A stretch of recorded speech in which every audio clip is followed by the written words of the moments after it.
Assalamualaikum warahmatullahi wabarakatuh. Selamat datang kembali di channel YouTube Dunia Beda, tempat di mana takdir bisa berbalik dalam sekejap mata. Namaku Luna. 2 hari lalu, hidupku adalah kemewahan, janji masa depan cemerlang, dan aroma parfum mahal. Aku adalah putri kedua keluarga terhormat, siap menyaksikan kakakku menikah dengan pewaris konglomerat Surabaya. Tapi, hanya dalam satu malam yang menghancurkan, semua impianku tercabik. Kakakku melarikan diri, meninggalkan aib yang mematikan bagi keluarga. Dan aku dipaksa menjadi tumbal, pengantin pengganti. Namun, kejutan paling memilukan terjadi. Calon suamiku yang kaya raya membatalkan pernikahan itu. Ayahku yang putus asa lalu melemparku ke pangkuan seorang pria asing. Pria yang tangannya berlumuran oli, kausnya kumal, dan matanya menyimpan 1000 rahasia. Seorang tukang servis motor. Siapa pria bengkel ini? Kenapa dia mau menikahiku? Dan neraka apa yang menantiku di balik janji suci yang dipaksakan? Namun sebelumnya, bagi yang beragama Islam saya sarankan untuk menuliskan sholawat Nabi Muhammad agar kelak sholawat ini menjadi saksi untuk mendapat syafaat di akhirat. Like dan subscribe ke channel ini sangat membantu menambah wawasan dan membantu kami membuat cerita baru yang menghibur. Aku Luna, usiaku 23 tahun. 2 hari yang lalu, hidupku masih dipenuhi bau parfum mahal, janji-janji masa depan cerah sebagai seorang junior arsitek di Jakarta, dan rutinitas brunch di kafe-kafe estetik. Keluargaku, Tuan dan Nyonya Baskara, memang bukan konglomerat sejati, tapi kami sangat menjaga citra. Apalagi ayah adalah seorang pengusaha properti yang sangat mementingkan koneksi. Semua drama ini bermula dari kakakku, Dewi. Dia adalah putri kesayangan, yang digadang-gadang akan menikah dengan pewaris perusahaan properti terbesar di Surabaya, Raditya Pramana. Pernikahan itu bukan sekadar cinta. Itu adalah akuisisi, penyatuan dua kerajaan bisnis yang akan mendongkrak status kami selamanya. Persiapan pernikahan sudah hampir 100%. Gedung mewah di kawasan Dharma Wangsa, Jakarta Selatan, sudah dipesan. Catering kelas atas, gaun rancangan desainer ternama, semuanya sempurna. Aku, sejujurnya, agak iri melihat kehidupan kakak yang seolah tanpa celah. 2 hari lalu, malam menjelang Midodareni, aku baru saja pulang dari kantor, letih, tapi bersemangat karena besok adalah hari libur. Rumah kami di kawasan Pondok Indah malam itu terasa lebih sunyi dari biasanya. Aku masuk ke kamar kakak untuk mengambil charger ponsel yang kupinjam. Aroma jasmin favorit kakak menyambutku, tapi ada yang aneh. Meja riasnya berantakan. Aku melihat selembar kertas terlipat rapi di atas bantalnya. Bukan surat, melainkan note kecil. Awalnya aku mengira itu daftar barang bawaan. Aku mengambilnya, dan mataku langsung tertuju pada tulisan tangan kakak yang khas, anggun, tapi kali ini, bergetar. Maaf, ayah, ibu, Luna. Aku tidak bisa. Aku mencintai Bima. Kami akan pergi jauh. Jangan cari aku. Aku lebih memilih hidup sederhana bersamanya, daripada terpenjara di sangkar emas Raditya. Anggap saja aku tidak pernah ada. Dewi. Duniaku runtuh. Rasanya seperti ada microwave yang tiba-tiba meledak di dalam kepalaku. Kertas itu jatuh dari tanganku. Kakakku kabur? Malam menjelang pernikahan? Dia pergi dengan Bima, pacarnya yang seorang fotografer freelance, yang pernah dipermasalahkan ayah karena tidak punya masa depan jelas. Aku panik. Aku langsung membangunkan ayah dan ibu di kamar mereka. Air mataku sudah mengalir deras sebelum aku bisa bicara. Ayah, ibu, kakak pergi, kataku tercekat, sambil menyerahkan kertas itu. Momen berikutnya adalah neraka. Jeritan ibu memecah keheningan malam Pondok Indah. Ayah, yang biasanya tenang dan berwibawa, langsung pucat pasi. Ia membaca surat itu berulang kali, lalu meremasnya hingga tangannya bergetar. Tidak mungkin. Ini tidak mungkin terjadi. Raung ayah, suaranya seperti guntur di tengah badai.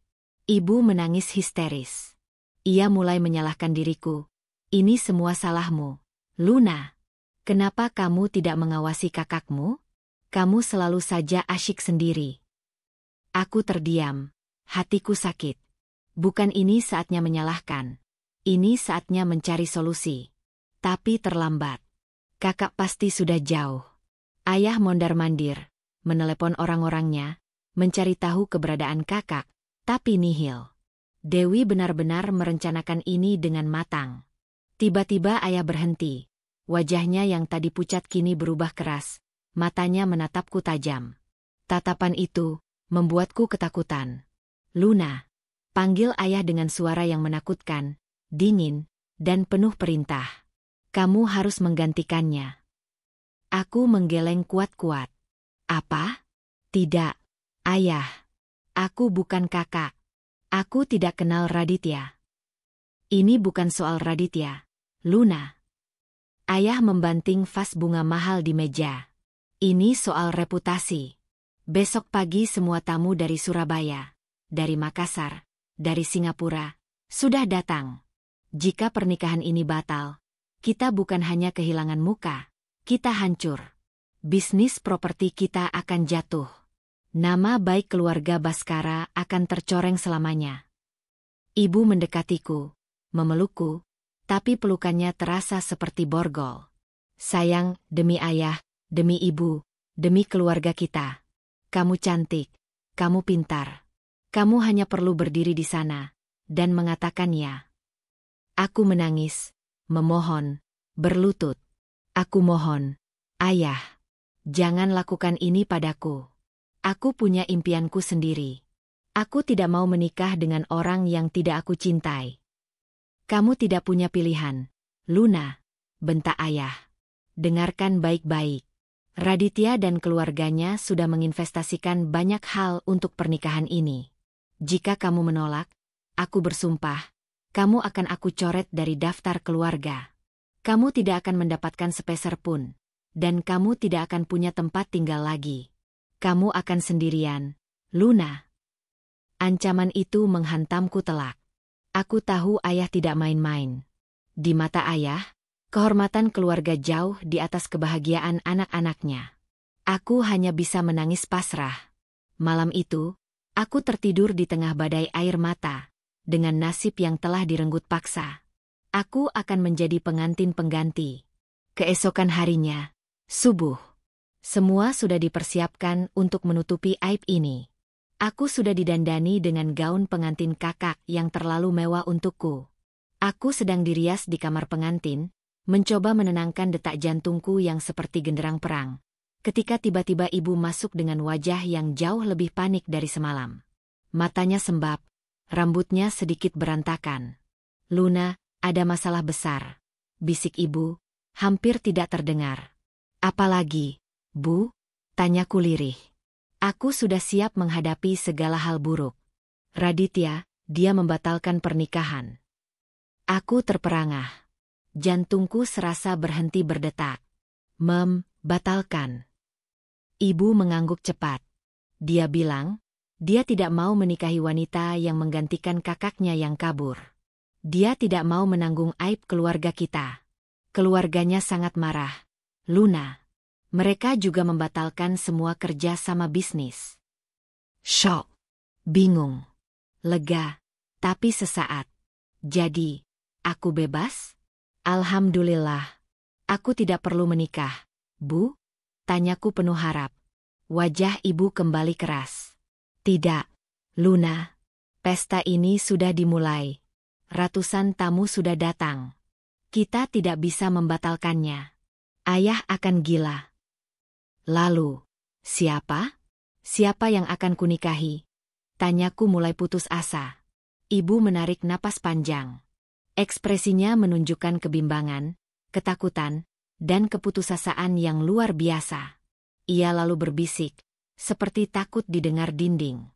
Ada seseorang yang ayah hubungi. Seseorang yang pernah berjanji pada ayah. Dia adalah Devan. Devan? Siapa Devan? Aku belum pernah mendengar nama itu. Siapa dia? Bu? Pengusaha? Dokter? Ibu hanya menarik tanganku, menyeretku keluar dari kamar pengantin yang mewah itu. Sudah, jangan banyak tanya. Cepat.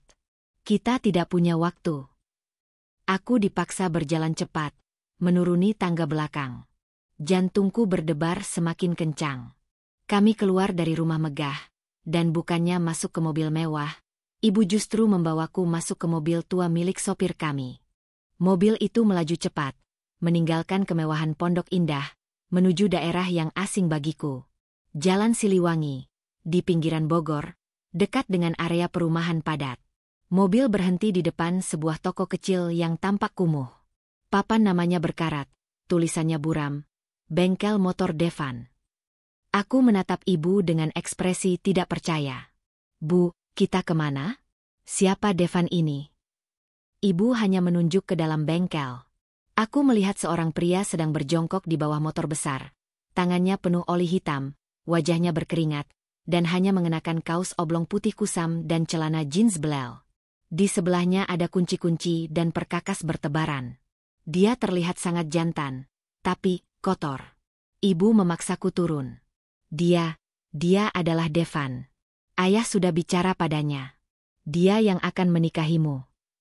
Aku merasa lututku lemas. Gaun pengantin yang seharusnya membawa kebahagiaan, kini terasa seperti kain kafan yang menjebakku. Tidak. Aku tidak mau. Aku tidak mau menikah dengan tukang servis motor, teriakku histeris. Prejudice dan rasa jijikku keluar tanpa tertahankan. Aku seorang arsitek. Aku dibesarkan di rumah mewah. Aku tidak bisa hidup dengan bau oli dan bising knalpot. Ibu mencengkeram lenganku. Tutup mulutmu, Luna. Dia mungkin tukang servis motor, tapi dia punya janji pada ayahmu. Kamu harus menikah dengannya, atau kamu benar-benar akan dibuang. Pria itu, Devan, berdiri tegak, membersihkan tangannya dengan lap kotor, lalu menatapku. Matanya tajam, memancarkan aura yang aneh, seperti marah, tapi juga pasrah. Dia berjalan mendekat ke arah kami. Wajahnya dihiasi noda oli. Ayo, Nyonya, katanya dengan suara berat, menatap ibu. Kita selesaikan ini. Jangan biarkan nona ini semakin histeris. Dia lalu menoleh padaku. Tatapan kami bertemu. Aku akan menikahimu, katanya datar, tanpa ekspresi. Tapi setelah itu, jangan pernah berpikir aku akan menjadi seperti suamimu yang kaya raya. Aku hanya seorang tukang servis motor. Aku menangis, merasakan kebencian yang luar biasa pada nasibku, pada kakakku, dan pada pria kotor di depanku. Siapa dia sebenarnya?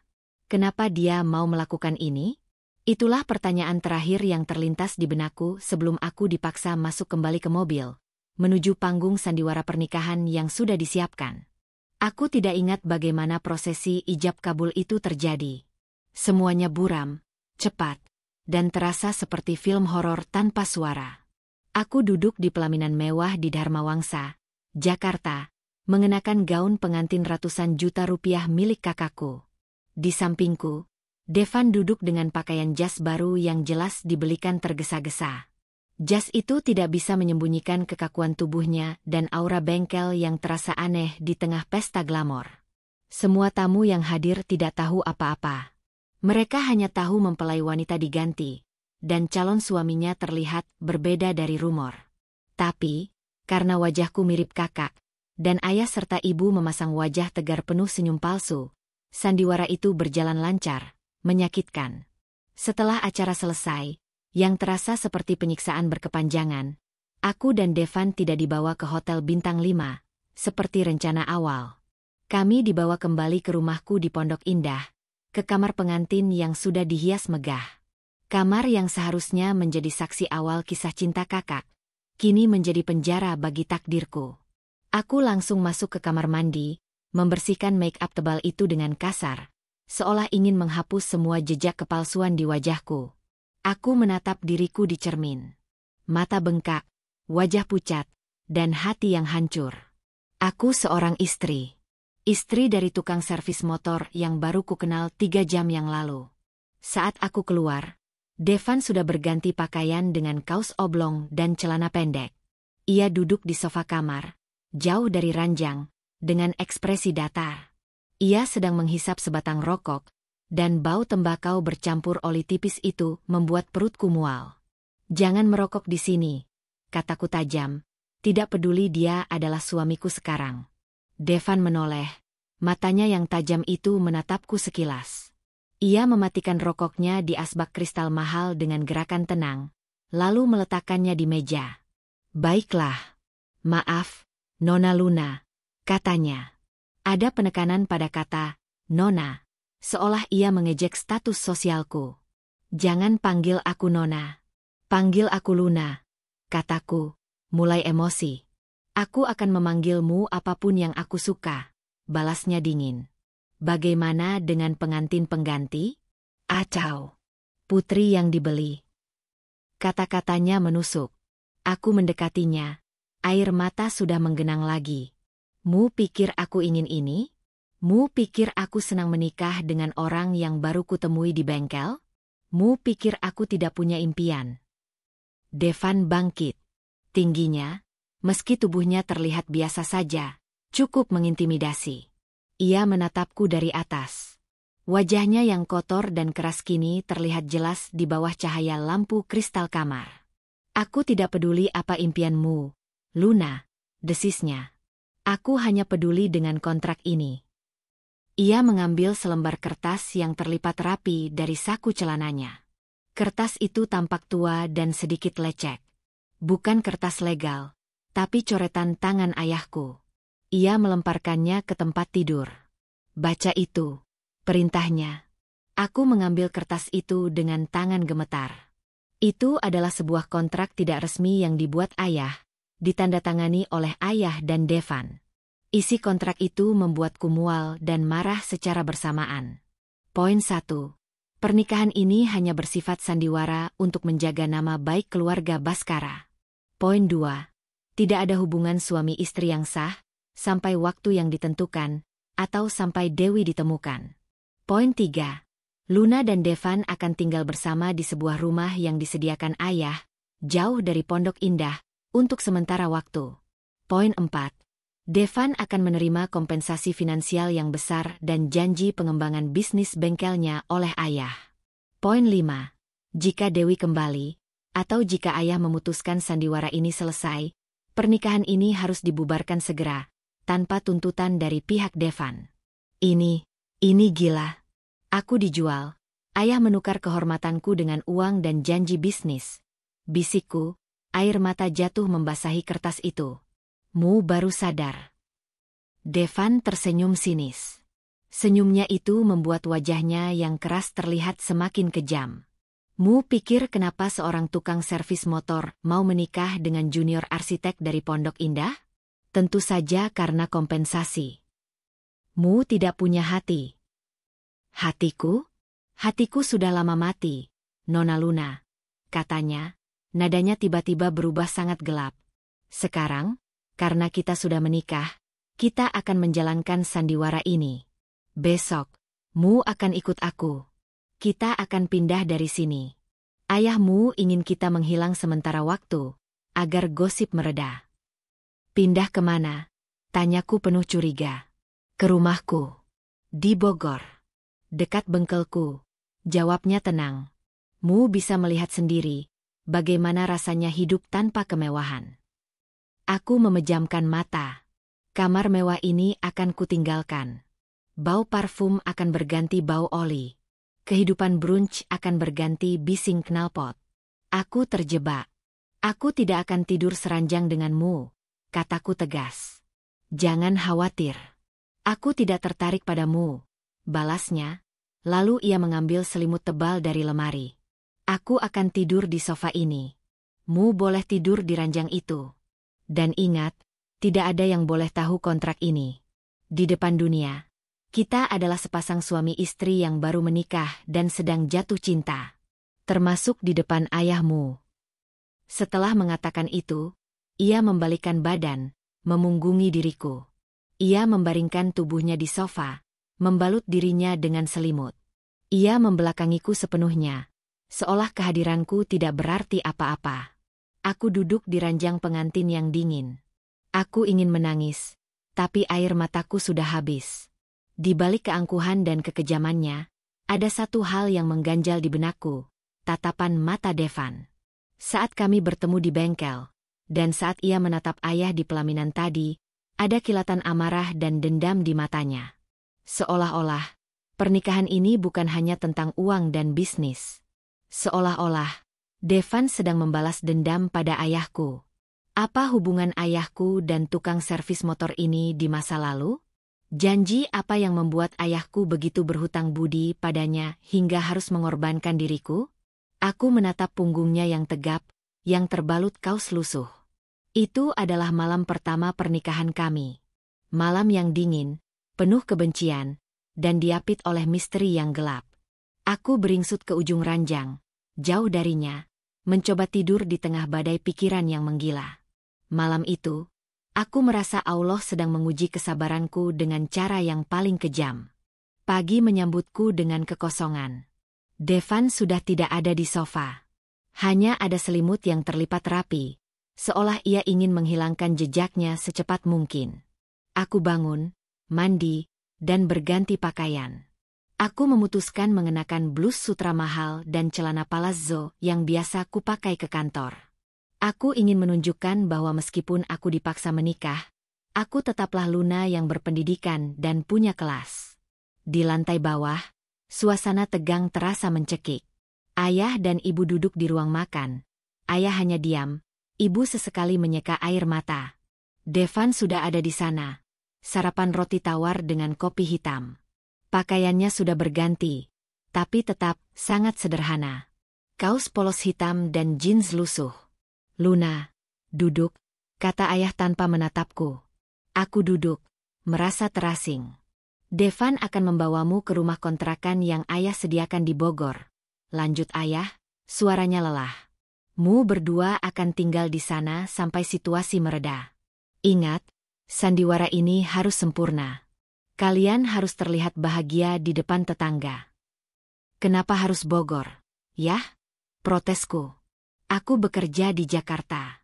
Aku tidak bisa meninggalkan pekerjaanku. Pekerjaanmu bisa ditunda, Luna. Ini lebih penting. Ayah akhirnya menatapku. Tatapannya tegas. Dan ingat, Devan adalah suamimu. Mu harus patuh. Ini adalah harga yang harus kita bayar untuk aib kakakmu. Aku beralih menatap Devan. Ia hanya mengangkat bahu, seolah dia hanyalah driver yang siap mengantarku. Setelah sarapan yang mencekik, tiba saatnya aku harus meninggalkan rumah. Hanya ada 2 koper kecil yang kuizinkan bawa. Mobil mewah ayah sudah siap, tapi Devan menolak. Kami akan naik mobilku sendiri, Tuan Baskara, kata Devan tenang. Untuk apa drama mobil mewah di tempatku? Itu akan memancing kecurigaan. Ayah tampak kesal, tapi mengangguk setuju. Devan menoleh padaku. Ayo, Nona Luna, katanya, lagi-lagi dengan nada mengejek yang menusuk. Kami berjalan keluar. Bukan ke garasi utama, tapi ke sudut halaman. Di sana terparkir sebuah mobil pick-up tua, berwarna biru kusam, yang jelas sudah mengalami banyak perbaikan. Bak belakangnya penuh dengan oli dan perkakas bengkel. Ini, mobilmu? Tanyaku, nyaris berbisik. Aku tidak bisa menyembunyikan keterkejutanku. Ya. Kenapa? Mu berharap aku punya Lamborghini. Devan membuka pintu mobil di sisi penumpang. Cepat masuk. Aku tidak punya waktu seharian. Aku merasa terhina. Aku harus naik mobil kumal ini, meninggalkan rumah megahku. Aku menatap ibu dan ayah. Ibu hanya bisa menangis pelan, sedangkan ayah mengalihkan pandangan. Aku sadar, tidak ada lagi yang bisa kulakukan. Aku masuk ke dalam mobil pick-up itu. Joknya terasa panas, udaranya pengap, dan ada bau bensin yang bercampur asap rokok. Perjalanan dari Pondok Indah ke Bogor terasa seperti perjalanan ke planet lain. Devan mengemudi dengan santai, musik rock keras mengalun dari radio tua. Aku hanya diam, menatap keluar jendela, memandangi keramaian ibu kota yang perlahan berganti menjadi hiruk-pikuk jalanan pinggiran. Devan memecah keheningan. Aku tahu Mu membenciku. Mu benar. Jawabku jujur. Aku membencimu, ayah, dan kakakku. Mu merampas kehidupanku. Aku merampasnya. Atau Mu memang tidak punya kekuatan untuk mempertahankannya? Devan menyindir balik. Kata-katanya selalu menusuk. Seolah dia tahu kelemahanku. Aku dipaksa. Mu tahu itu. Ya, dan aku dipaksa juga. Tapi setidaknya, aku punya keuntungan di sini. Aku mendapatkan uang dan janji. Mu hanya mendapatkan status palsu dan kehilangan kenyamanan. Katanya. Jadi, mari kita buat kesepakatan. Aku akan biarkan Mu hidup dengan damai. Selama Mu tidak mengganggu pekerjaanku dan tidak pernah mengusik urusan pribadiku. Dan aku akan menuntut hal yang sama, balasku.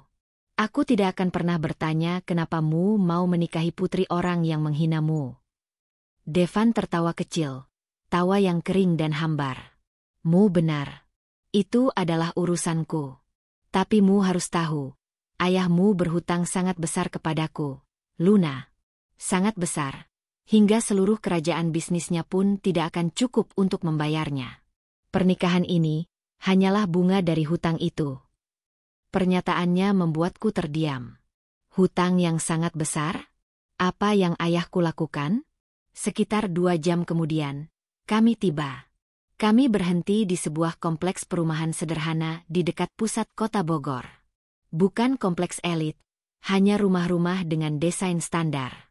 Rumah kami adalah sebuah kontrakan kecil, bercat hijau muda yang sudah memudar. Halamannya ditumbuhi rumput liar. Selamat datang di rumah kita, kata Devan, mematikan mesin pick-up-nya. Ketika aku turun, aku merasa semua mata tetangga menatapku. Gaun sutra dan tas brandedku terasa salah tempat di sini. Devan dengan santainya mengeluarkan koperku dari mobil. Seorang wanita parubaya, Bu RT, langsung mendekat dengan senyum ramah.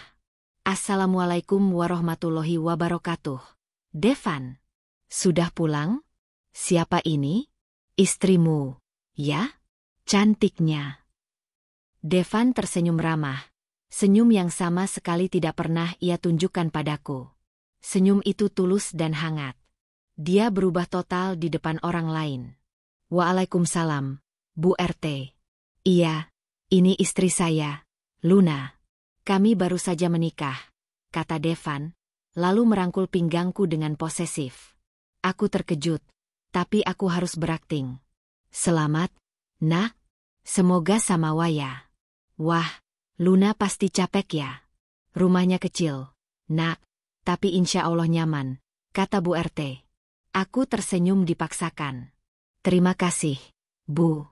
Ya, agak capek sedikit. Ayo masuk, Bu RT, biar Luna istirahat dulu, kata Devan. Ia lalu membawaku masuk. Begitu pintu ditutup, Devan melepaskan rangkulannya dengan cepat. Wajahnya kembali dingin. Puas dengan sandiwaranya. Nona Luna, tanyanya sarkastik. Aku menatap seisi rumah. 1 ruang tamu kecil, dapur minimalis, dan 2 kamar tidur. Jauh sekali dari kemewahan pondok indah. Kamar tidur utama hanya berisi ranjang kecil dan lemari kayu tua. Ini, kamarmu, tunjuk Devan pada kamar di ujung. Aku akan tidur di kamar satunya. Aku akan bekerja sekarang. Mu bisa bereskan barang-barangmu, atau lakukan apapun yang Mu suka. Ia kemudian mengambil jaket kulitnya, kunci motor, dan helm. Ingat, Luna, ia berhenti di ambang pintu. Mulai hari ini, Mu bukan lagi putri kaya. Mu adalah istri dari tukang servis motor. Berperilakulah sewajarnya.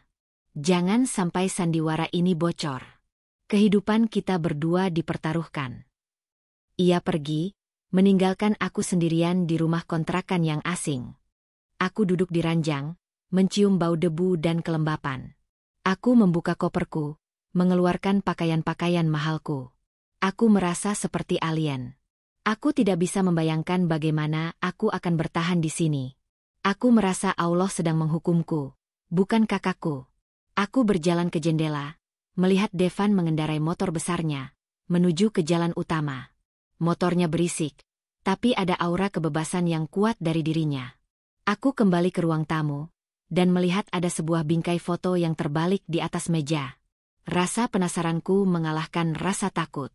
Aku mengambil bingkai itu. Itu adalah foto Devan, tapi dia tidak memakai kaos dan celana kotor. Dia mengenakan jas, berdiri di samping seorang pria tua, dan mereka sedang berjabat tangan. Di latar belakang foto itu, terpampang logo sebuah perusahaan properti. Bukan perusahaan ayah, tapi perusahaan yang jauh lebih besar dan terkenal di Asia Tenggara. Dan di bagian bawah foto itu, ada tulisan, Devan, the youngest CEO. Aku terkesiap. Foto itu jatuh dari tanganku. Kepalaku pusing, membaca gelar itu. CEO? Tukang servis motor, yang juga seorang CEO? Siapa dia sebenarnya? Jantungku berdebar kencang, lebih kencang daripada saat aku dipaksa menikah. Aku memungut foto itu dengan tangan gemetar. Aku membalik-balik foto itu, mencari tahu apakah ini hanya lelucon kejam. Tapi tulisan, Devan, the youngest CEO, itu terasa sangat nyata dan menggelegar di benakku. Aku menatap foto itu lagi. Jas yang ia kenakan sangat berkelas, bukan jas yang ayah belikan tergesa-gesa. Pria tua di sampingnya tampak seperti tokoh penting. Dan logo perusahaan properti itu, aku tahu logo itu.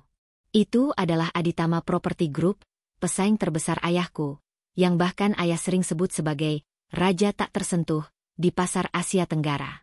Jadi, Devan bukan hanya tukang servis motor.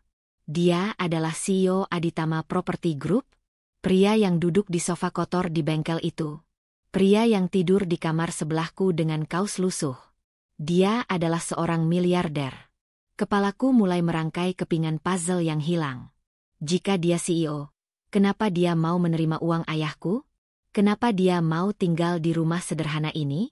Dan yang terpenting, kenapa dia berpura-pura menjadi tukang servis motor? Ini bukan sandiwara pernikahan. Ini adalah penyamaran. Rasa penasaran dan ketakutan membuatku tidak bisa berdiam diri. Aku harus melihatnya lagi. Aku harus memastikan. Aku segera mengganti pakaianku. Bukan lagi sutra mewah, tapi kemeja katun sederhana dan celana jeans yang kuanggap paling biasa yang kubawa. Aku menyembunyikan gelang berlianku di tas dan berjalan keluar. Aku berjalan kaki menuju bengkel Devan. Jalanan di sini ramai, motor berlalu lalang, dan suasananya sangat berbeda dari Pondok Indah yang sunyi dan elit. Setelah 10 menit berjalan, aku melihat papan nama berkarat itu lagi, bengkel motor Devan. Aku menarik napas dalam-dalam sebelum masuk. Di dalam bengkel, suara palu dan mesin motor mendominasi. Devan sedang berdiri di samping sebuah motor besar. Tangannya memegang obeng, berdiskusi serius dengan seorang pria parubaya yang juga tampak kotor. Wajahnya fokus, berkeringat, dan benar-benar terlihat seperti montir profesional. Dia sama sekali tidak terlihat seperti CEO yang memimpin rapat direksi. Saat ia melihatku, ekspresinya langsung berubah. Dari fokus menjadi marah dan kesal. Nona Luna? Kenapa mu ada di sini? Tanyanya dingin. Suaranya sedikit lebih keras karena kebisingan bengkel. Aku hanya ingin melihat, kataku ragu-ragu. Aku menunduk, menyadari bahwa kehadiranku menarik perhatian beberapa montir lain di sana. Lihat apa? Mau lihat bagaimana aku mengotori tangan demi sesuap nasi? Sindirnya. Pulang. Mu tidak seharusnya berada di sini. Aku istrimu, Devan. Aku punya hak untuk tahu di mana suamiku bekerja, kataku, mencoba memberanikan diri.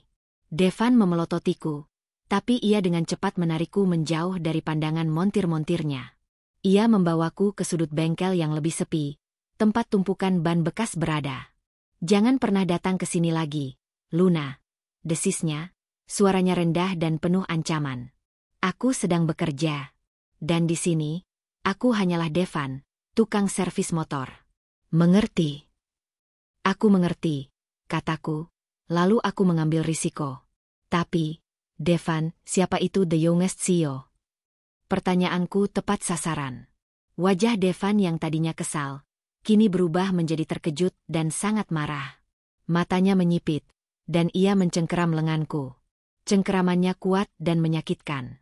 "Mu melihat apa?" tanyanya mengancam. Jawab aku. "Mu masuk ke barang-barang pribadiku." Aku melihat foto di meja ruang tamu.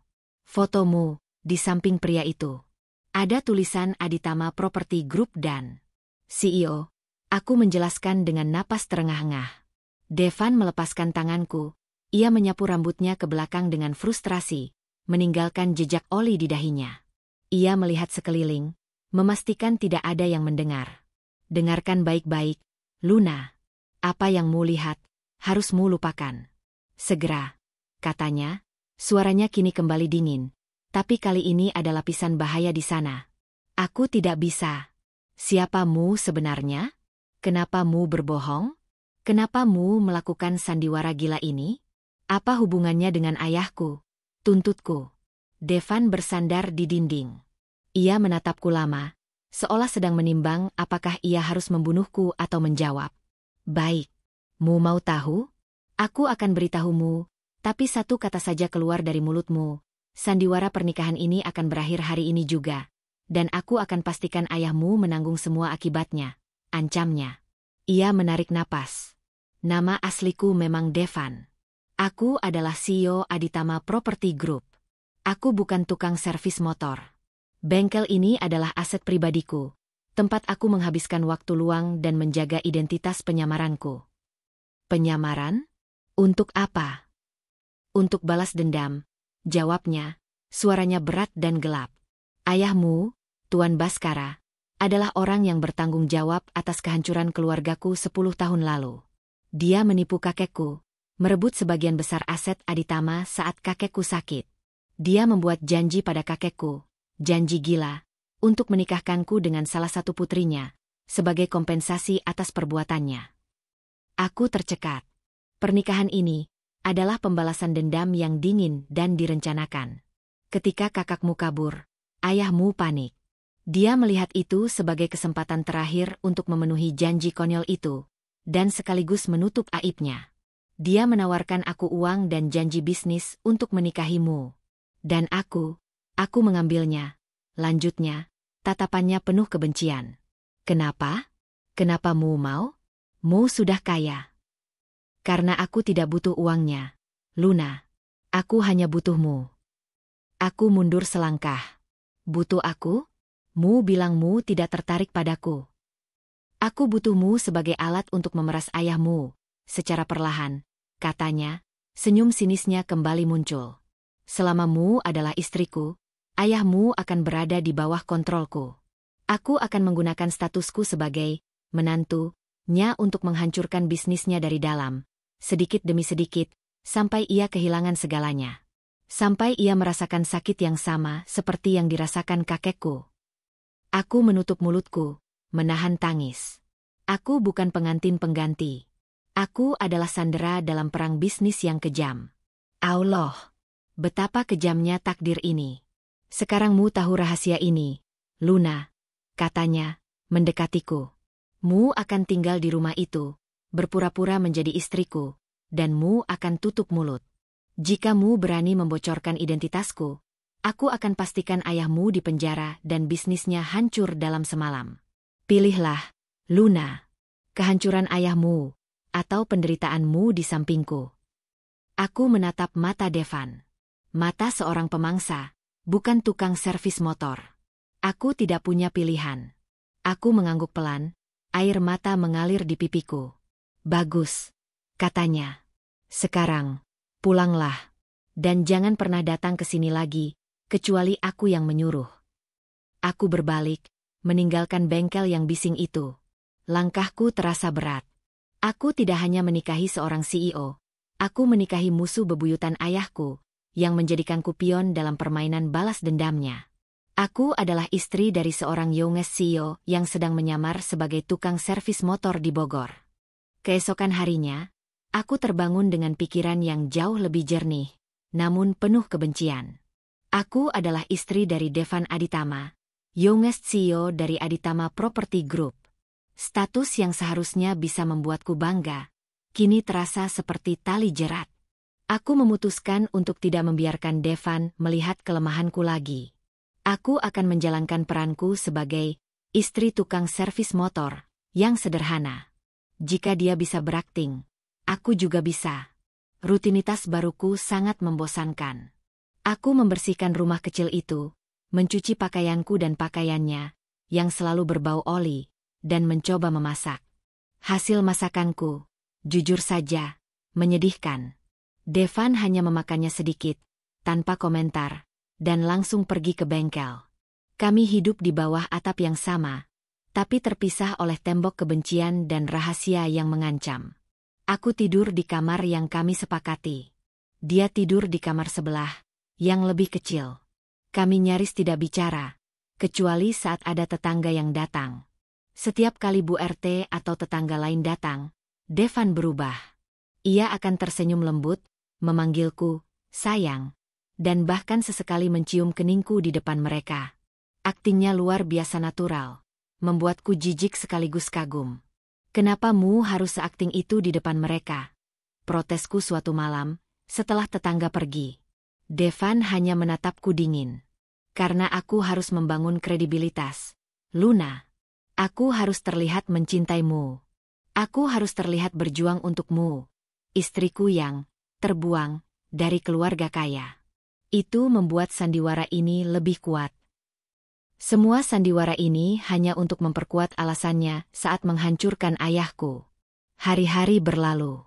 Suatu sore, aku menerima panggilan dari ibu. Ibu menanyakan kabarku, dan Devan.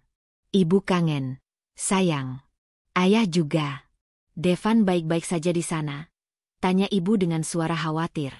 Aku melirik Devan yang sedang duduk di ruang tamu, berpura-pura membaca majalah motor. Kami baik-baik saja, Bu. Aku berbohong. Devan sibuk sekali di bengkel, tapi dia baik. Dia sangat perhatian. Wajah Devan tidak berubah. Ia sangat pandai menguping tanpa terlihat peduli. Syukurlah. Kamu harus sabar, Luna. Anggap ini ujian dari Allah, ujar ibu. Oh, iya. Ayah minta tolongmu bicara pada Devan. Bisnis properti kita di Bandung tiba-tiba mengalami kesulitan perizinan. Itu proyek besar. Ayah butuh bantuan orang dalam dari Devan untuk melancarkan ini. Tolong ya, Nak. Demi perusahaan kita. Panggilan itu terputus. Tanganku gemetar. Ayah sudah mulai menggunakan Devan, tanpa menyadari bahwa Devan adalah serigala berbulu domba. Ayah sedang meminta bantuan dari musuh yang ingin membinasakannya. Aku menaruh ponselku dan menatap Devan. Ayahmu meminta bantuanmu, kataku datar. Aku menceritakan masalah perizinan di Bandung. Devan tersenyum. Senyum yang sangat menakutkan karena matanya tidak ikut tersenyum. Tentu saja. Aku akan membantunya, kata Devan. Mu akan membantunya? Tanyaku tidak percaya. Setelah semua yang Mu katakan, Mu akan membantu ayahku melancarkan bisnisnya. Tentu saja, ulangnya. Aku harus terlihat seperti menantu yang berbakti, bukan? Aku akan bantu dia sementara ini. Aku akan memberinya harapan palsu. Setelah ia benar-benar bergantung padaku, setelah semua kartu as ada di tanganku, barulah aku akan mencabutnya, pelan-pelan. Kejatuhan yang tiba-tiba tidak akan terasa sakit. Kejatuhan yang berlarut-larut, yang dia saksikan sendiri, itulah pembalasan terbaik. Hatiku mencelos. Devan adalah iblis yang sangat cerdas. Malam itu, hari Sabtu, Devan terlihat lebih resah dari biasanya. Ia terus memeriksa jam tangannya, dan ponselnya berdering berkali-kali. Pukul 8 malam, saat kami sedang makan malam yang sangat hening, Devan tiba-tiba berdiri. Aku harus pergi, katanya. Pergi kemana? Ada masalah di bengkel, tanyaku, mencoba berlagak seperti istri yang peduli. Bukan urusanmu, jawabnya singkat. Ia mengambil kunci mobilnya. Bukan mobil pick-up butut, melainkan kunci mobil mewah yang tergantung di gantungan kunci, dan mengambil dompet tebalnya. Aku mungkin akan pulang larut malam, katanya. Aku melihat kunci mobil itu. Tentu saja. Seorang CEO tidak mungkin pergi ke urusan penting dengan mobil pick-up. Apakah Mu akan pergi menemui ayahmu? Tanyaku. Aku mencoba memancing. Ingin tahu apakah dia akan bertemu ayahku sebagai tukang servis motor atau sebagai CEO Aditama. Devan menatapku dengan tatapan tajam. Jangan coba-coba menguji batas kesabaranku, Luna. Aku sudah bilang, urusan pribadiku bukan urusanmu. Tugasmu hanya diam di rumah ini. Ia keluar dari rumah, menutup pintu dengan sedikit benturan. Rasa penasaran dan kekhawatiran yang luar biasa mendorongku melakukan hal gila. Aku berlari ke kamar, mengambil jaketku, dan ponsel. Aku harus tahu. Aku harus mengikutinya. Aku tidak peduli jika itu membahayakan diriku. Aku harus tahu apa yang dia lakukan. Apakah dia pergi untuk memajukan rencana ayah, atau justru rencana balas dendamnya? Aku bergegas keluar. Di luar, aku melihat mobil Devan, sebuah Mercedes-Benz G-Class hitam, keluar dari gang perumahan kami. Mobil itu sangat kontras dengan lingkungan sekitarnya. Aku tidak mungkin mengikutinya dengan berjalan kaki. Aku melihat tukang ojek sedang nongkrong di ujung jalan. Bang! Bisa ikutin mobil hitam itu, kataku tergesa-gesa. Tukang ojek itu melihatku dari atas ke bawah. Wah, Nona. Jauh itu, kemana memangnya? Kemanapun dia pergi. Aku bayarmu 3 kali lipat. Tukang ojek itu terkejut, tapi langsung mengangguk. Aku naik ke motor butut itu. Kami mulai mengikuti G-Class hitam itu. Devan mengemudi cepat dan mulus. Kami harus berjuang di tengah kemacetan Bogor yang padat. Perjalanan itu berlangsung selama hampir 1 jam, melewati jalan tol Jagorawi. Aku semakin bingung. Jika dia hanya seorang tukang servis motor, kemana dia akan pergi dengan mobil semewah itu? Akhirnya, mobil itu berbelok masuk ke sebuah kompleks. Kompleks yang membuatku terkesiap. Itu adalah kawasan Sudirman Central Business District, SCBD, Jakarta. Tempat yang penuh dengan gedung-gedung pencakar langit dan klub-klub malam elit. Mobil Devan berhenti di valet parking sebuah restoran mewah berkelas. Restoran yang sangat eksklusif, yang bahkan aku dan kakakku pun jarang masuk ke sana. Aku turun dari ojek, memberikan uang, dan menyuruh tukang ojek itu menunggu. Aku bersembunyi di balik pilar. Aku melihat Devan turun dari mobilnya. Dia tidak lagi mengenakan kaos oblong. Ia mengenakan setelan jas yang sangat pas di tubuhnya, rambutnya tertata rapi, dan aura CEO-nya terpancar begitu kuat. Ia masuk ke dalam restoran itu. Aku mengintip dari jendela. Ia tidak duduk sendiri. Ia duduk di meja bundar, dikelilingi oleh pria-pria berjas, yang tampak seperti pengusaha-pengusaha kelas atas. Mereka semua berdiri menyambutnya, membungkuk sedikit, menunjukkan rasa hormat yang luar biasa. Aku merasa seperti sedang melihat orang asing. Pria di depan mataku ini adalah Devan yang asli. Devan, sang youngest CEO. Saat aku hendak pergi, merasa puas dengan penemuanku, pandanganku tertuju pada seorang wanita yang baru saja datang. Wanita itu sangat cantik, mengenakan gaun malam yang elegan. Ia berjalan anggun, dan langsung menuju meja Devan. Begitu sampai, ia mencium pipi Devan dengan sangat akrab, dan Devan membalasnya dengan senyum hangat dan tulus, senyum yang tak pernah kulihat selama ini. Dia bukan hanya seorang kolega. Aku melihat Devan berdiri, menarik kursi untuk wanita itu, dan mereka mulai mengobrol dengan akrab. Keintiman di antara mereka sangat nyata.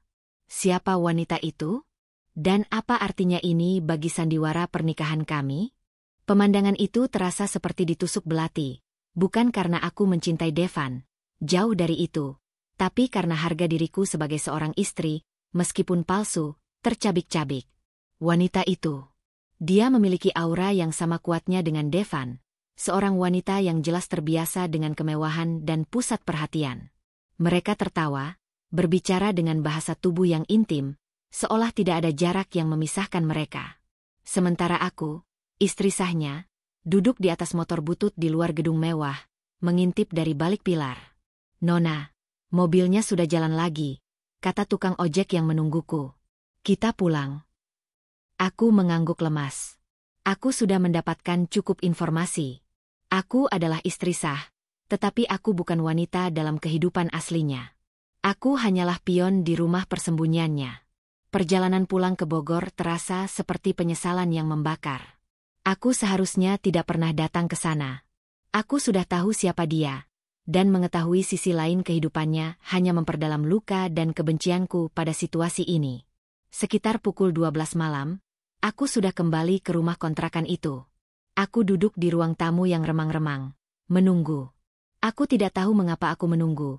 Mungkin karena aku ingin menghadapi pria itu, atau mungkin karena aku tidak bisa tidur dengan misteri yang belum terpecahkan. Pukul 1 dini hari, suara mesin mobil mewah yang berat itu terdengar di depan rumah. Devan masuk. Ia masih mengenakan setelan jas mahalnya. Aroma parfum yang mahal dan maskulin tercium kuat, sangat kontras dengan bau oli yang biasa menyelimutinya. Ia terlihat lelah, tetapi puas. Begitu ia melihatku duduk di sofa, wajahnya langsung mengeras. "Kenapa-mu belum tidur?" tanyanya dingin, sambil melepaskan dasinya. "Aku menunggumu," jawabku. "Sudah kubilang, jangan urus-urusanku," katanya, mulai berjalan ke kamarnya. Aku bangkit. "Urusanmu adalah urusanku, Devan. Aku istrimu." Devan berhenti, berbalik, dan menatapku dengan tatapan mematikan. "Jangan pernah mu katakan itu lagi. Mu bukan istriku. Mu hanya alat untuk memuaskan dendamku." "Lalu siapa wanita itu?" tanyaku, suaraku meninggi, tidak lagi peduli dengan ancamannya. "Wanita cantik di restoran tadi? Dia yang asli? Dia yang mu cintai?" Wajah Devan berubah. Ia berjalan mendekatiku, langkahnya lambat dan mengintimidasi. "Mu mengikutiku?" desisnya. Ia mencengkeram daguku, memaksa mataku menatapnya. Matanya membara karena amarah. "Aku ingin tahu. Mu membawaku ke neraka ini, memaksaku jadi sandiwara, sementara mu sendiri bersenang-senang dengan wanita lain." "Dia adalah Sarah. Dia tunanganku," jawab Devan, suaranya mengandung pengakuan yang menusuk. Aku terkesiap, dadaku terasa sesak. "Tunangan? Jadi, bukan hanya aku yang menjadi korban sandiwara ini. Wanita itu juga." Mu punya tunangan?" tanyaku nyaris tak bersuara. "Mu mengorbankan tunanganmu demi balas dendam pada ayahku?" Devan melepaskan cengkeramannya, lalu tertawa getir. "Mu pikir siapa yang mu nikahi? Luna? Mu pikir aku suci? Aku adalah iblis yang mu butuhkan untuk menghukum ayahmu. Ya, aku mengorbankan semuanya."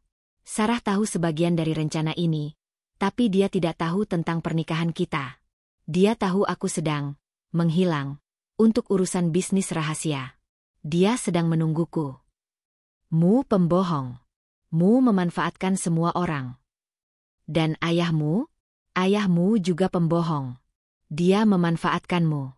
Dia memanfaatkan kami semua."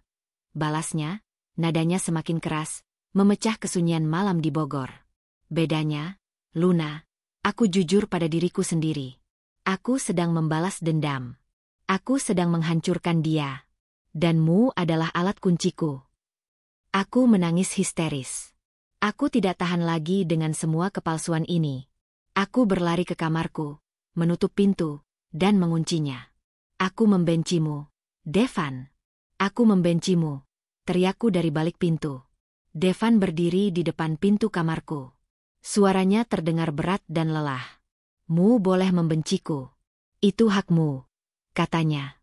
"Tapi ingat satu hal, Luna. Mu harus bertahan di sini, demi keselamatanmu dan ayahmu. Jangan pernah mu mengacaukan rencana ini, atau mu akan lihat bagaimana seorang youngest CEO akan menghancurkan segalanya."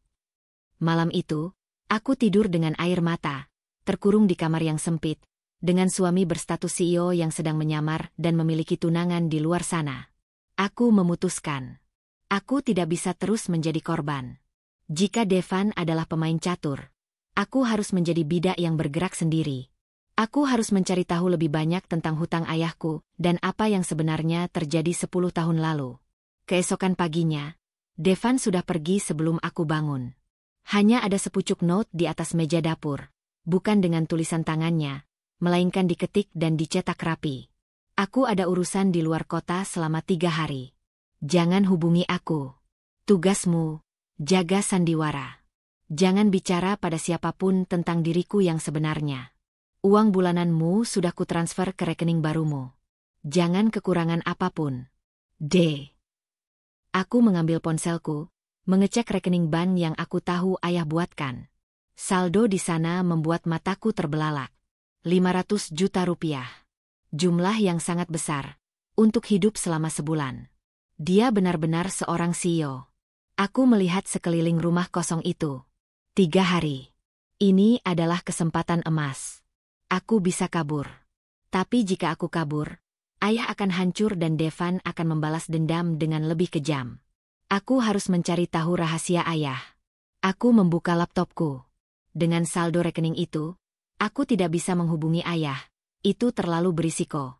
Aku harus menggunakan keahlianku sebagai arsitek yang pandai mencari informasi dan data. Aku mulai mencari berita lama, menggunakan kata kunci Aditama Property Group, Baskara, dan skandal 10 tahun lalu. Aku mencari selama berjam-jam, memilah-milah berita lama dan laporan bisnis. Setelah hampir putus asa, aku menemukan satu artikel di forum bisnis yang tersembunyi, yang membahas kasus sengketa tanah yang sangat besar 10 tahun lalu. Judulnya berbunyi, Kasus Sengketa Lahan Cikarang, Kehancuran Keluarga Aditama dan Peran Gelap Baskara Group. Aku mengklik artikel itu, jantungku berdetak kencang. Aku menemukan bukti, petunjuk pertama dari kejahatan ayahku. Foto-foto, dokumen palsu, dan nama-nama yang terlibat. Tiba-tiba, saat aku membaca detail tentang bagaimana ayahku memanipulasi dokumen saat kakek Devan sakit. Tok, tok, tok. Suara ketukan keras di pintu depan membuatku terlonjak. Siapa? Devan seharusnya tidak kembali. Dan Bu RT tidak pernah mengetuk sekeras itu. Aku menutup laptop dengan panik. Aku mengintip dari jendela. Di depan pintu berdiri seorang wanita parubaya, berpakaian sangat elegan dan mahal. Ia bukan tetangga. Wajahnya keras, dingin, dan ia menatap rumah kami dengan jijik. Aku tahu siapa dia. Itu adalah Ibu Raditya Pramana, ibu dari calon suami kakakku yang membatalkan pernikahan itu. Wanita yang harusnya menjadi besan ayahku.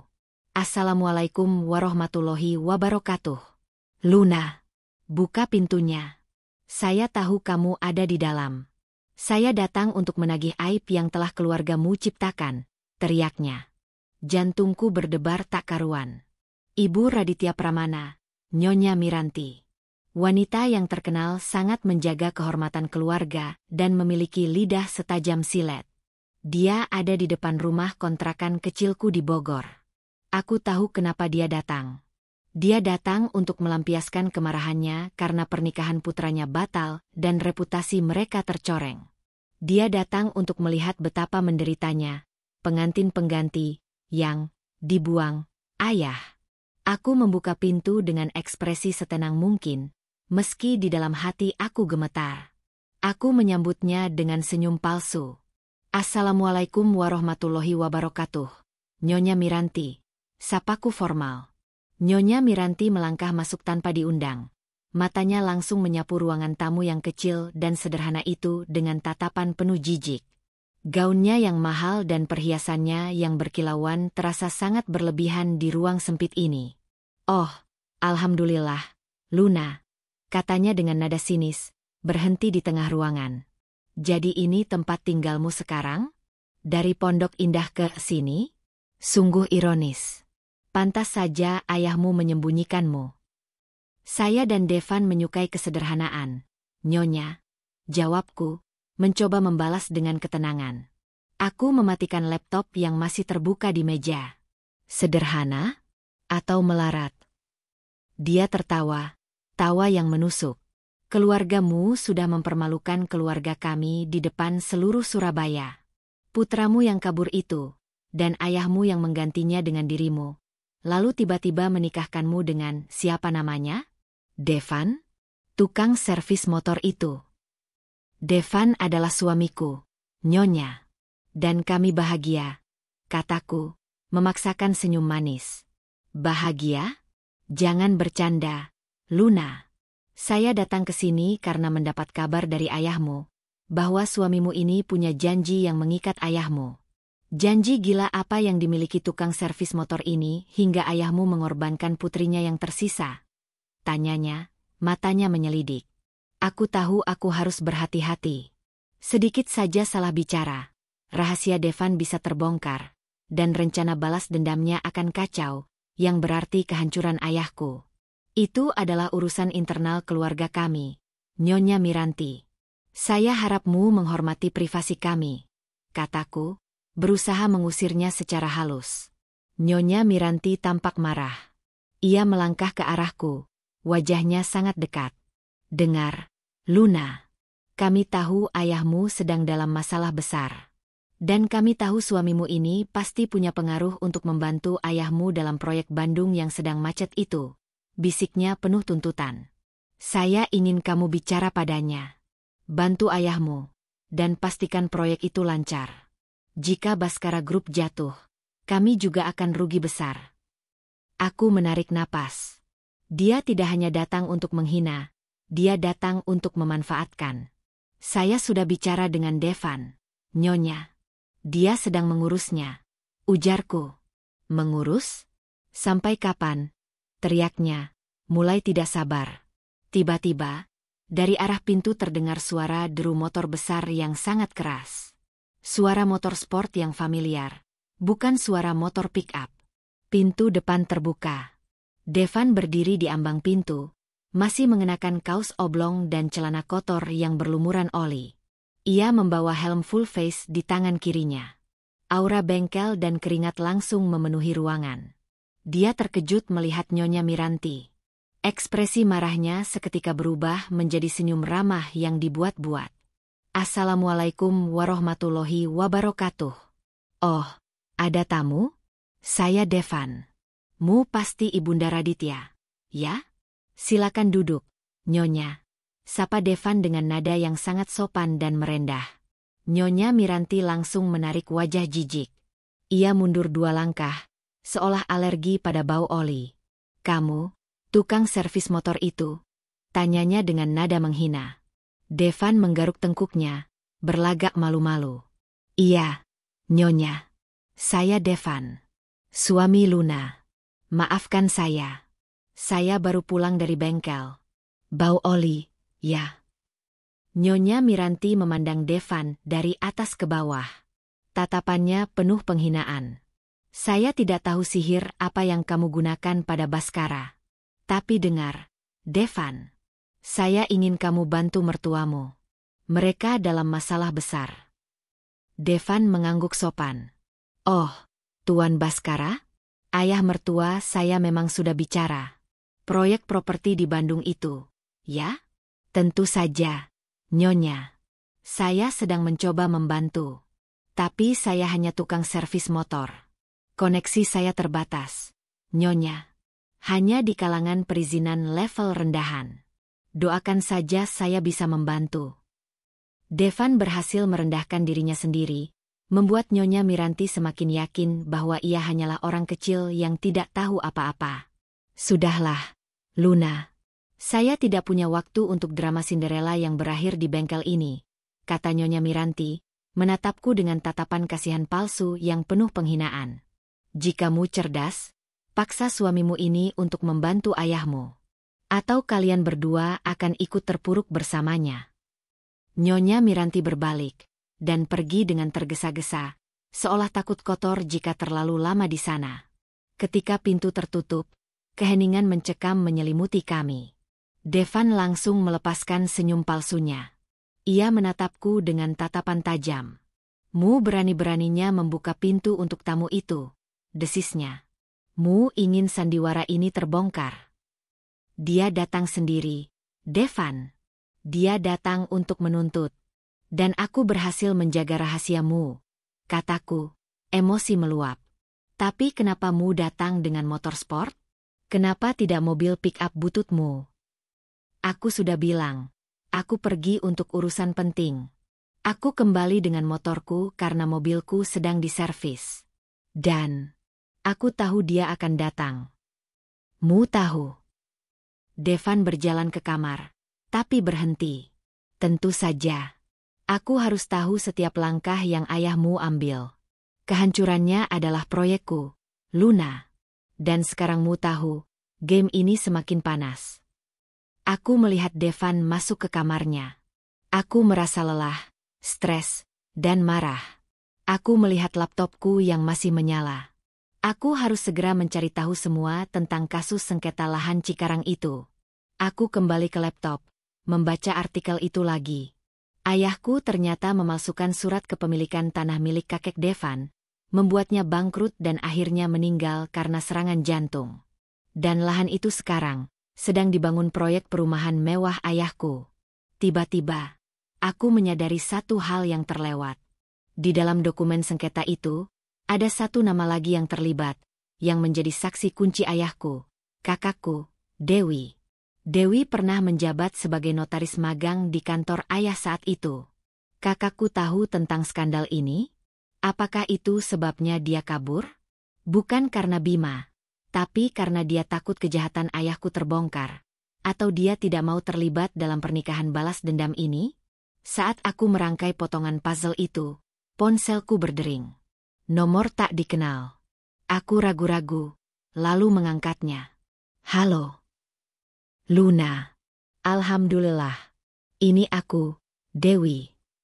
Suara kakakku terdengar di seberang sana, lirih dan penuh ketakutan. Aku butuh bantuanmu. Aku dalam bahaya, Luna. Bima bukan seperti yang mu kira. Aku butuhmu.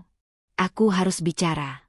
Aku sedang ada di Pelabuhan Ratu, Sukabumi. Tolong aku, Luna. Suara kakakku tiba-tiba terputus. Hanya ada suara bising, dan kemudian sambungan terputus total. Kakakku, yang kabur, kini memintaku menyelamatkannya dari pria yang dicintainya. Apa yang sebenarnya terjadi pada kakakku? Dan bagaimana aku bisa pergi ke Sukabumi tanpa ketahuan oleh Devan? Panggilan kakakku yang terputus, disertai berita tentang pengkhianatan Bima, terasa seperti bom yang meledak di tengah kekacauan hidupku. Aku tidak bisa tinggal diam. Aku harus ke Pelabuhan Ratu, Sukabumi. Aku tahu Devan akan marah besar jika aku pergi.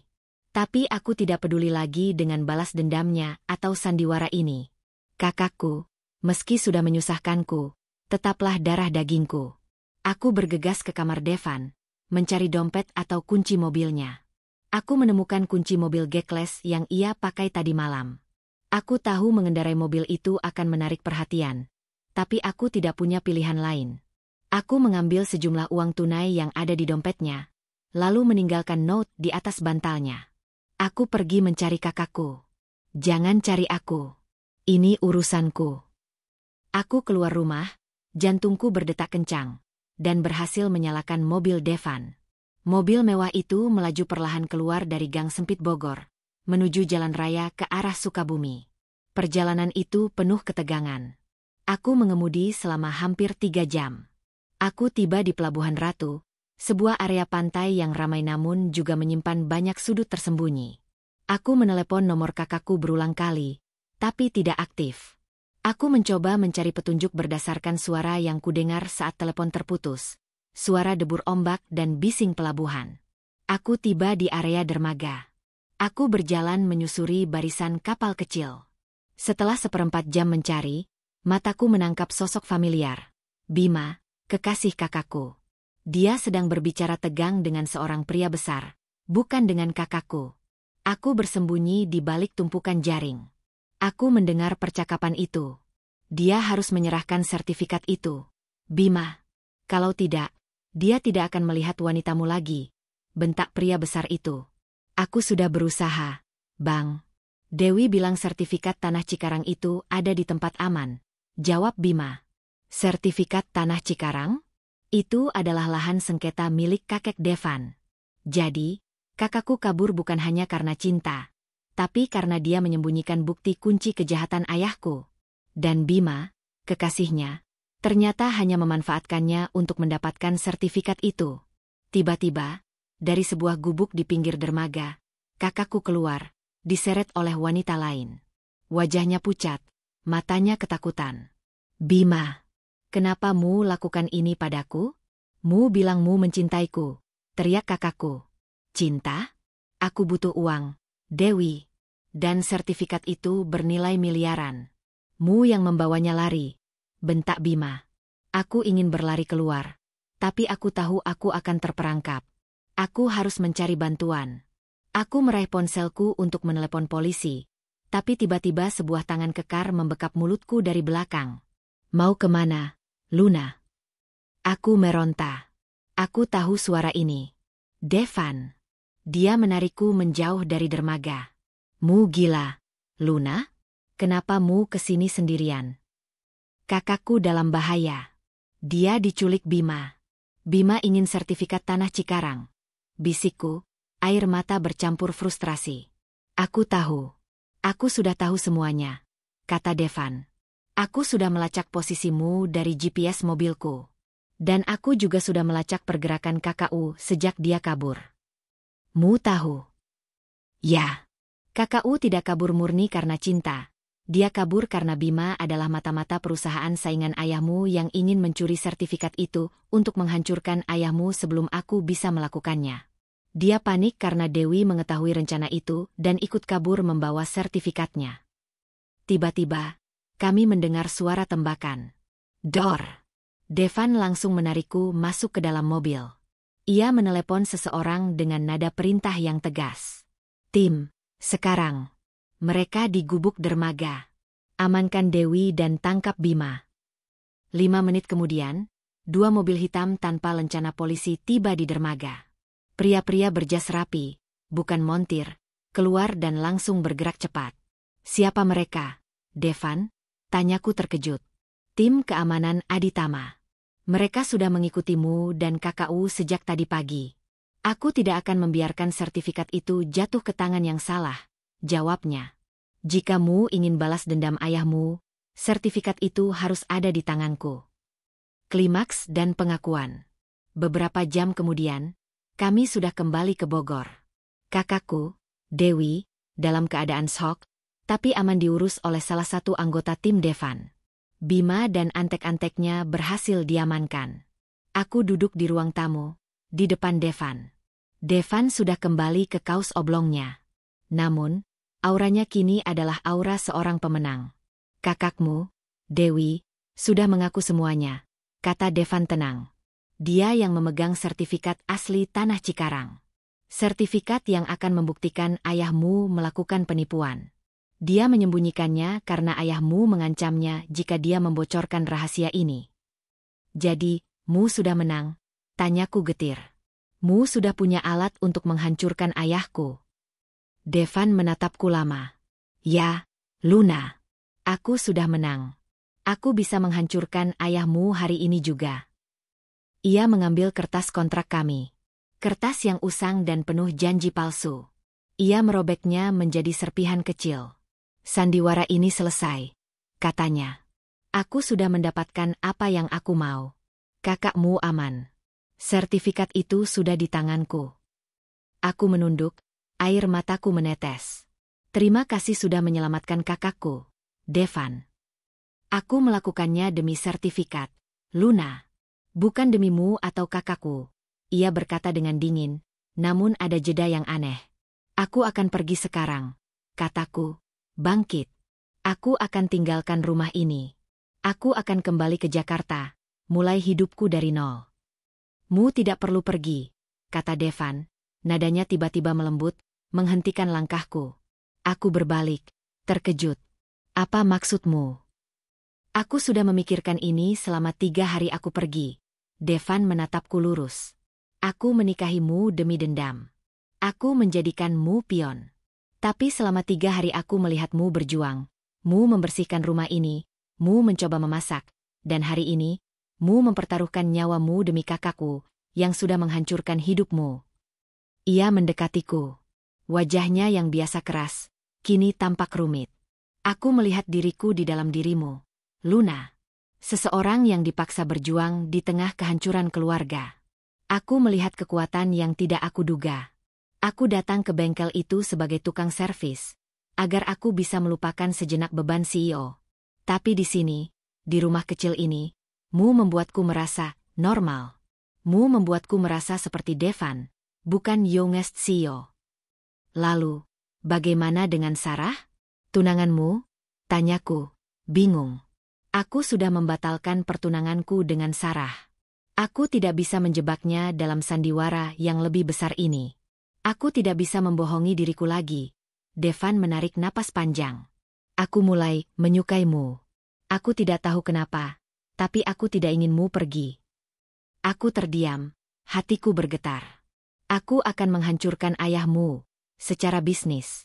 Tapi aku tidak akan menjebloskannya ke penjara. Demi Mu. Aku akan mengambil alih semua aset yang diambilnya dari kakekku, termasuk proyek Bandung. Aku akan membiarkan ayahmu memulai dari awal, setelah ia membayar harga kehancuran keluargaku. Katanya, sebuah janji yang kejam, namun adil. Dan Mu tidak lagi menjadi istri dalam kontrak, tapi menjadi istri yang sebenarnya.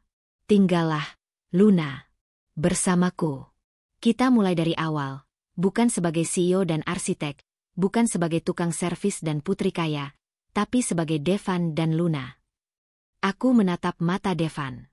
Aku melihat kejujuran, penyesalan, dan harapan di sana. Dia adalah pria yang dingin, tapi dia adalah pria yang jujur dengan dendamnya.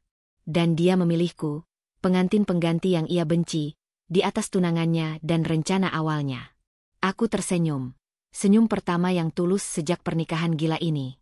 Aku akan tinggal, Devan, kataku. Tapi Mu harus berjanji, mulai sekarang, tidak ada lagi rahasia, tidak ada lagi sandiwara. Hanya kejujuran. Devan mengangguk. Ia memelukku erat, pelukan yang berbeda dari sandiwara di depan Bu RT. Pelukan ini hangat, tulus, dan penuh janji masa depan yang nyata, meski dibangun di atas puing-puing kehancuran dan balas dendam. Kami memutuskan untuk tetap tinggal di rumah sederhana di Bogor itu, setidaknya sampai kami benar-benar menemukan pijakan yang kuat.